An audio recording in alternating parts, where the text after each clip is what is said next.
Hey guys, Cliff Perch here. Today we're talking about wintertime fishing, and specifically wintertime fishing with a jig. I'm from Arizona, so wintertime still pretty good fishing for us. We get to fish 12 months out of the year, and wintertime really doesn't get all that down for us. You know, our fish tend to continue to feed through the winter. A lot of the places in the country, it gets pretty cold, and regardless of where you're at, their metabolism is a little bit slower in the wintertime. And one of the more preferred foods that they eat is going to be crawdads. So usually you're coming into that pre-spawn period. Those females, a lot of times they're eating crawdads to kind of bulk up, and it's just something solid that they get on that time of year. So I'm targeting rocks. One of the best ways to fish rocks is a football head, and sometimes a pea head, and sometimes a finesse jig. Right here I've got a football head. Down where I'm at, a lot of times I really like a 3/4 ounce or 1 ounce football head. It just tends to get them to bite, tends to trigger bites, and it's just a really good way to catch a nice bag of bass. Now, if I was fishing in the Ozarks, you know, they're still fishing rocks that time of year, but they're fishing kind of bends and creek channel bends, the ends of bluff ends, and they're looking for where that chunk rock happens, and a lot of times they're targeting more with a small football head, like we're going down to like a 1/2 ounce to 3/8 to a 1/4 ounce, or maybe even a finesse jig might even be down to 1/8 ounce. So, and sometimes I've got a set of jigs lined up here. You know, this one's about a 1/4. It's still the football jig shape. If you're going with a spinning rod, you know, you got to get down into that 1/8 ounce or 3/16 ounce range. I'm going to use a spinning rod and go with lighter line. Obviously, it's a really slow presentation, but that's something they do in the Ozarks part of the country, is go to the real light, real finesse-y type jigs. Some of the differences, now, if I'm fishing in Arizona with my 3/4 ounce, I like that kicking tails, something like the ram tail from Big Bite Baits.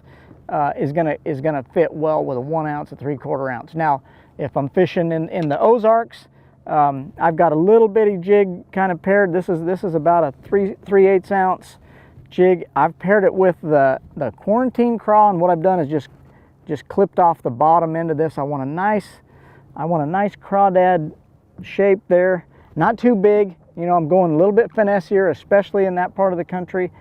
So that quarantine craw doesn't have quite the wild action. It's a little more narrow and a little bit more compact, and you know, you're not going to get that same kind of action when you go that light with your weight. So they're getting a really good look at it. So I'm going more craw than I am more with the kicking legs. So this is the quarantine craw, and I'm using lighter line. You know, I'm probably going on a spinning rod. I'm going, you know, my 20-pound small diameter braid to a 10-pound leader, 12-pound leader, possibly even an 8-pound leader fluorocarbon. But in any case, they're going to get a whole lot better look at it than they are with my 3/4 ounce football jig going by. So when I'm fishing my wintertime light jig, I really like to make it look nice. This is a hand-tied jig that I've done.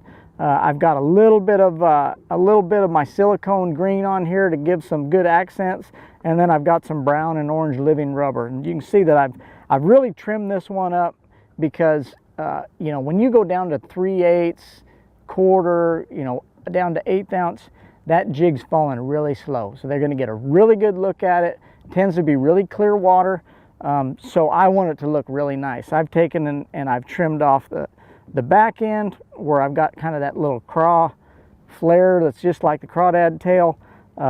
You know, I've trimmed the sides where my jig just kind of stands out a little bit, and I've even left some long tentacles on there to look like the crawdad antenna. So again, they get such a good look at it that I want it to be really nice. If you're swimming this big 3/4 ounce or 1 ounce, not quite as important, because it's moving a little bit faster. I still like to make it look real nice, real crawdaddy, but when it comes to my little light finesse jigs, you know, I'm going real natural. Green pumpkins, browns, I'm matching those crawdad colors. Sometimes, you know, a favorite one is like a PB&J. That's another good popular one in the Ozarks and even in the Southwest, that brown and purple. But natural colors, they get a good look, and again, it just mimics those little bitty crawdads that they're feeding on that time of year. Again, they get on those rocks not only for food, but it's the right position for where they're at that time of year. They're out a little bit. They're just outside of the creek mouths or on, on those bluff ends. Gives them quick access to deep water, and the jig is a really good way to target those rocks. So there's a couple of reasons why those bass are there. One, the food. Two, the location, and also gives them that deep access to good deep water. So those are some of my winter jig techniques, or winter, just some details about winter jig fishing. Again, if you're fishing a big football head, you're talking about crawling the rocks and long casts, and just kind of contouring down those points, just kind of counting down. It might get heavy, you might feel a tick.